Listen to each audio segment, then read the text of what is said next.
राम राम बंधुओं, ज्योतिर्लोक में आपका हार्दिक स्वागत है। संस्कार प्रकरण की चर्चा कर रहे हैं तो इसमें उपनयन भी एक महत्वपूर्ण है। और उपनयन की चर्चा करें या कर्मकांड की कोई भी चर्चा करें, उसमें यज्ञोपवीत का अपना विशेष स्थान है, महत्व है। तो यज्ञोपवीत के विषय में एक महत्वपूर्ण तथ्य यह है कि यज्ञोपवीत के देवताओं का ज्ञान होना आवश्यक है। देवताओं का ज्ञान ना हो, यदि यज्ञोपवीत में किन किन देवताओं तंतुओं में कौन कौन से देवताओं का किन किन देवताओं का वास है, किनका आवाहन करना चाहिए, यदि यह ज्ञान ना हो तो वह यज्ञोपवीत भार हो जाता है। तब वो यज्ञोपवीत के तुल्य नहीं कहा गया है। देवताओं का ज्ञान होना आवश्यक है। कौन कौन से देवता हैं, इसी को समझना है। देवल का प्रमाण है, देवल का वचन है, ओंकारः प्रथमस्तन्तुः द्वितीयोऽग्निस्तथैव च। ओंकारः प्रथमः तंतुः, प्रथम तंतु में ओंकार, द्वितीयोऽग्निस्तथैव च, द्वितीय तंतु में अग्नि, तृतीयो नागदैवत्यश्चतुर्थः सोमदेवतः। तृतीय तंतु में नाग, सर्प, नाग। चतुर्थ तंतु में सोम। पंचम तंतु में पंचमः पितृदैवत्यश्ष्ठश्चैव प्रजापतिः, और छठे में प्रजापति। पंचम में पितृ, छठे में प्रजापति। सप्तमो वायुदैवत्यः सूर्यश्चाष्टम एव च। सप्तम में वायु, अष्टम में सूर्य। नवमः सर्वदैवत्यः इत्येते नवतन्तवः। 9 जो तंतुएं होती हैं, 9 धागे जो जनेऊ के होते हैं, यज्ञोपवीत के 9 धागे, इन सभी एक एक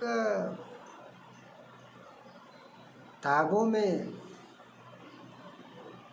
देवताओं का वास होता है, देवताओं का आवाहन किया जाता है, पूजन किया जाता है। इनको जानना आवश्यक है। अच्छा, इसमें 8वें और 9वें देवता जो सूर्य और सर्व कहे गए, तो इसमें थोड़ा सा और अंतर भी मिलता है। 8वें में यम भी होता है, अन्य प्रमाण से यम भी कहा गया है। और 9वें में विश्वदेव, 9वें देवता विश्वदेव भी कहे गए हैं। तो पद्धतियों में आपको अष्टम में यम ही मिलेंगे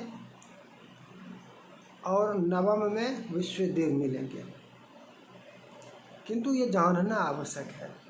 प्रश्न विचार का विषय ये है कि इसको जानना आवश्यक है। यज्ञोपवीत मात्र धारण करने के लिए नहीं है। अच्छा, ग्रंथियों में मूल देते हैं, ग्रंथि जो देते हैं मध्य में ब्रह्मा विष्णु महेश तीनों होते हैं, ब्रह्मा विष्णु रुद्र। ग्रंथियों में ब्रह्मा विष्णु रुद्र। अच्छा, ये प्रश्न जो है कर्मकांडियों के लिए कर रहा हूँ। आप यदि इसको नहीं जानेंगे तो आपको यही प्रश्न पूछकर सभा में जो ब्राह्मण द्रोही हैं, वो लोग इस विषय को, देवताओं के नाम को, प्रमाण को नहीं जानेंगे। प्रमाण क्या है? नाम को रट लेते हैं, नाम को याद कर लेते हैं। उनको कर्मकांड का और कुछ नहीं याद होता होगा। 2-4 बातें याद रखते हैं और वो आपसे पूछ देंगे जनेऊ के देवताओं का क्या नाम है, नहीं जानेंगे तो आपकी प्रतिष्ठा का हनन करेंगे।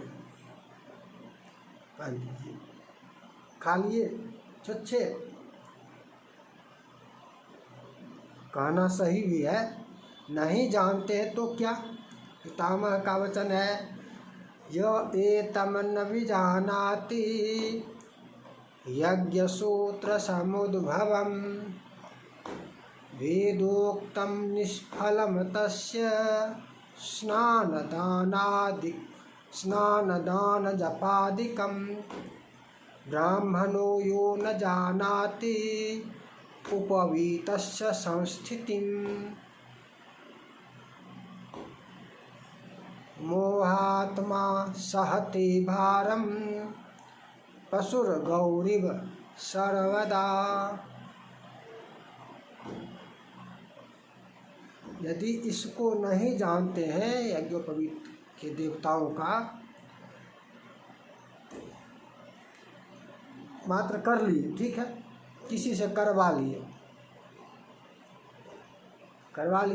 हो गया ठीक, स्वयं जानते नहीं तो भार है। स्वयं भी जानना आवश्यक है।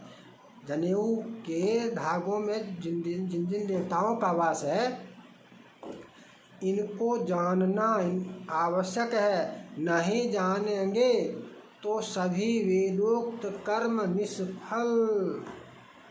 स्नान दान जप जो कुछ भी करेंगे निष्फल हो जाता है, निष्फल हो जाएगा।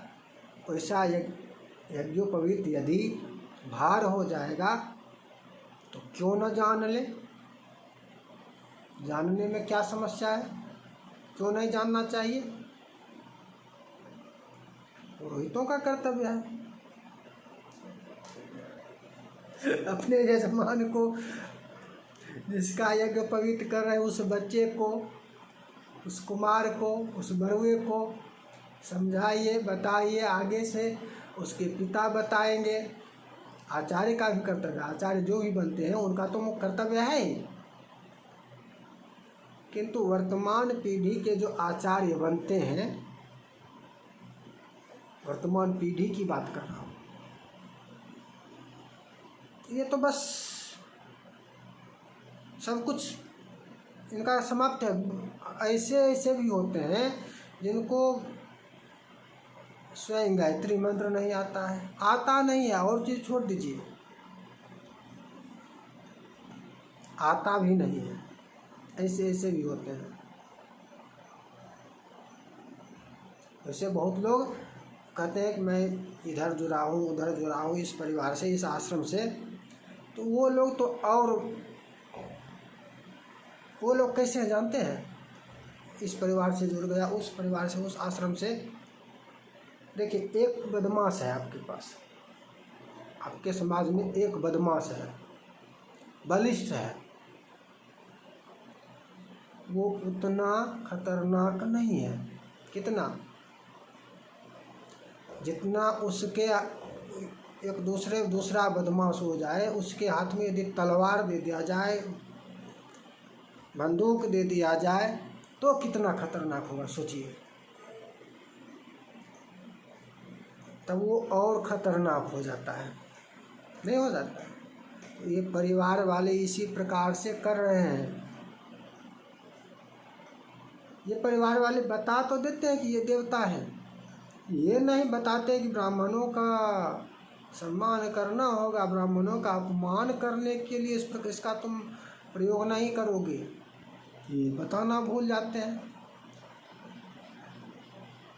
और ये जो जान लेते हैं वो ब्राह्मणों का अपमान करने के लिए ऐसा प्रयोग करते हैं। बड़े पंडित जी जाने छो, जानते हैं पंडित जी, बताइए तो। ऐसे तो इन परिवार वालों, आश्रम वालों, संगठन अनेक जो हैं, नाम किसी का क्यों नहीं, वैसे परिवार आश्रम इत्यादि कर रहे, समझने वाले सब समझ जाते होंगे किसका कौन है। ये लोग वही कर रहे हैं, समाज में राइफल वाले बदमाश को खड़ा कर रहे हैं। क्यों? ब्राह्मणों को ब्राह्मण द्रोही ये सब कर्म प्रधान विश्व करी राखा, जो जैसा करेगा वैसा हो जाएगा। वर्ण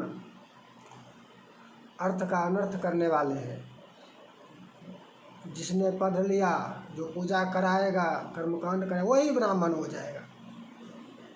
ये ऐसा अनर्थ करने वाले ये सब है।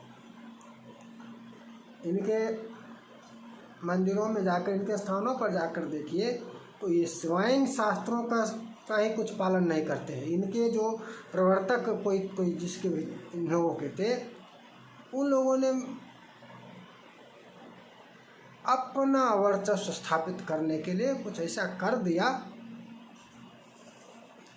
तर्क कुतर्क प्रतर्क। अब इसके जो प्रवर्तक हैं, संस्थापक जो भी कहे, इन लोगों का नाम तो सबके सब जप रहे हैं। अब भगवान से आगे इन लोगों का नाम जप रहे हैं। वो स्वयं श्रोत्रिय था अथवा नहीं ये भी ज्ञात नहीं, स्वयं वैदिक था अथवा नहीं ये भी ज्ञात नहीं।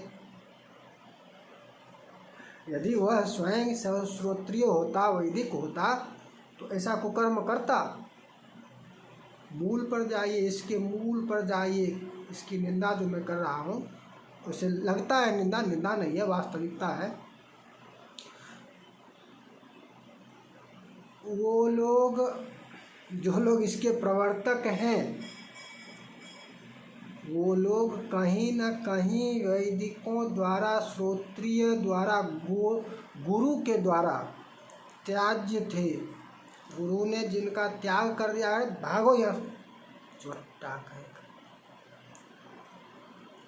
ये लोग हैं वो। इन लोगों ने अपना अलग अलग, तो हमें भगाए दे लो, हम अपन चेला बनाए ले छिए। मेरा चेला, मेरा शिष्य परिवार होगा। जो स्वयं गुरु विहीन है, उसने अपना शिष्य संप्रदाय बना लिया, उसके साथ लोग जुड़ते जा रहे हैं। ये मेरा परिवार, ये मेरा आश्रम, ये मेरा वो मेरा। तुम्हारा मूल ही परंपरा के विरुद्ध है। वही गुरु के बिना था, उसका ज्ञान था। उसको जाने दीजिए। सामान्य लोग उससे हटकर ही रहना होगा। परिवार वालों से, आश्रम वालों से दूरी बनाना होगा। धर्म पर यदि रहना है तो, धर्म मार्ग पर चलना है तो, ये लोग आपको धर्म मार्ग पर नहीं लेके जाने वाले हैं। ये लोग स्वयं धर्म मार्ग के विरुद्ध हैं।